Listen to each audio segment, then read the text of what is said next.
করবেন। আমরা এই মুহূর্তে আমাদের রামু থেকে তরুণ যে প্রতিনিধি চমৎকার কিছু কাজ ইতিমধ্যে আপনাদের জন্য দিয়েছে, আমাদের রামুর আব্দুল্লাহর সাথে আমরা কথা বলবো। সে চমৎকার কিছু কাজ ইতিমধ্যে আমাদেরকে দিয়েছেন। আব্দুল্লাহ, আমরা মূলত দর্শকদের সাথে পরিচয় হতে চাই, পাশাপাশি রামুবাসীর জন্য কোনো বিশেষ বার্তা এবং রামুর জন্য সামনের তোমার পরিকল্পনা কি, প্ল্যান কি, আর টেলিগ্রাম কেমন কাজ করে যাচ্ছে সবকিছু জানতে চাই।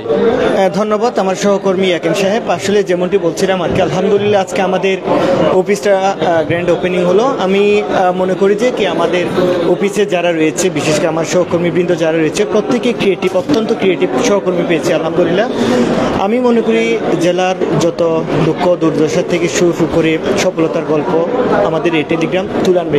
বিশেষ করে আপনি যদি একটি প্রশ্ন করেছেন আমাকে, আমি রামু থেকে কিভাবে খাবার দেব, আমি সর্বদা চেষ্টা করব রামুকে থেকে কিভাবে সর্বোচ্চ সাপোর্ট দেওয়া যায় অফিসকে, সেটি চেষ্টা করব। আর আলহামদুলিল্লাহ আমরা দেখতে পাচ্ছি যে কি আমাদের সহকর্মীরা যেহেতু সবাই এডুকেটেড, অত্যন্ত মানে দুর্দান্ত প্রতিবেদন করে, তাদের প্রতিবেদনের মাধ্যমে টেলিগ্রাম মাত্র কয়েক মাসের মধ্যে, মাত্র 2-3 মাসের মধ্যে মানুষের হৃদয়ে যেভাবে জায়গা করে নিয়েছে, ভবিষ্যতে এই ধারা অব্যাহত থাকবে বলে আমি মনে করি। ধন্যবাদ ইয়াকিম সাহেব।